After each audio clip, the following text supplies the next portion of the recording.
Let's hope I find my voice here. To be able to share what Christ has done for me is really an incredible gift. And it will take the Lord's help to communicate even a little bit of his faithfulness. There is no doubt for me that he was calling me to himself my entire life, but it took years for me to really perceive it. Through his word and many trials, he saved me. It is no small thing to me that Christ saved me from an empty inheritance, as some translations will say it.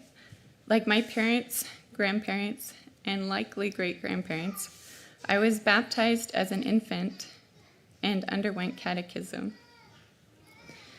Neither produced any spiritual change in me. Whether in church or school, I recited and heard scripture with such regularity that I came to the premature conclusion that I knew the Bible. I was told of the love of God for me and the death of Jesus. As far as I knew, I was saved by grace. But there seemed to be this catch. I was saved, but I had to live a certain way in order to be a Christian. I certainly desired to be a Christian, so I did what I could to meet those requirements.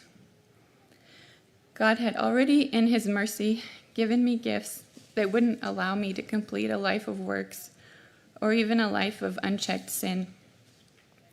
One was a gift of weakness. From the time I was an infant, I had physical frailties.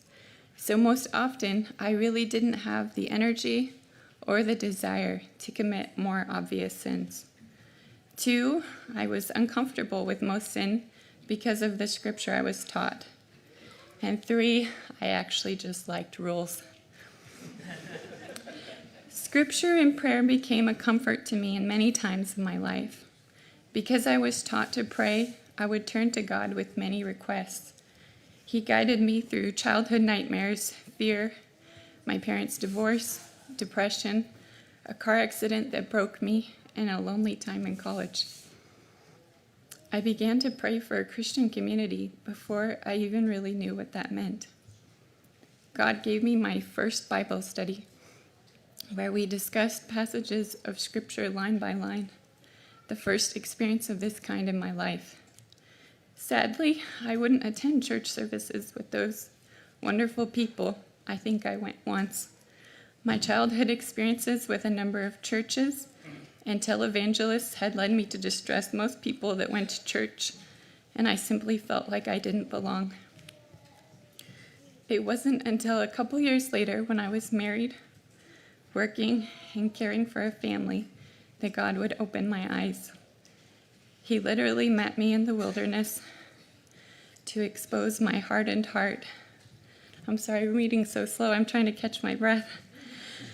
One day, in the middle of a canyon valley, while a group of wild horses raced toward me, I had an awful thought that somehow this wilderness was more beautiful than something God could make.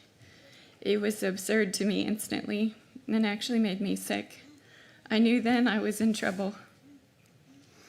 I was shocked that I would choose anything in creation over the Creator.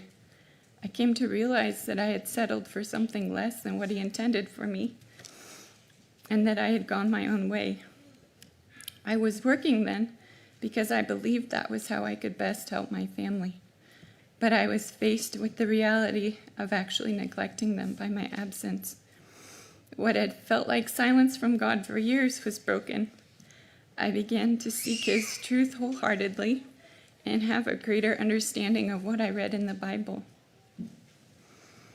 And this time I was invited to church again. I was so overwhelmed with a desire to obedience that I was willing to go. And I was sincerely blessed by the teaching there. But at the same time, I was faced with the legalism I hoped was behind me and prosperity gospel ideas that I thought I had safely rejected. I began to wrestle with my understanding of grace. What did that really look like in my life? And I struggled to put my confidence in God's love for me. I was even nearly taken with the charismatic movement of the day, but the Lord extended mercy to me through it all. During these struggles, Jesus gave me incredible gifts.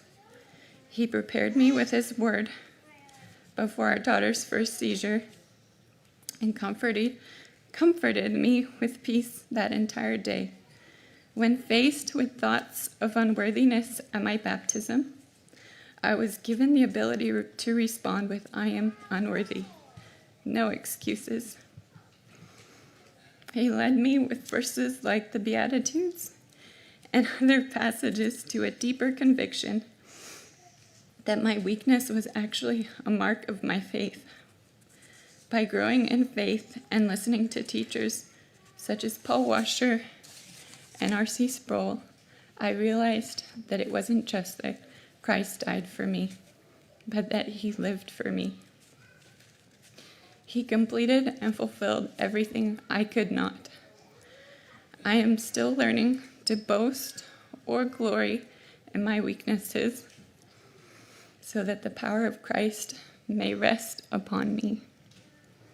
I am so thankful for the Calvary people that so welcomed our family, and especially to those that I burdened much more than I would have wanted to. They have extended such grace and understanding. Thank you.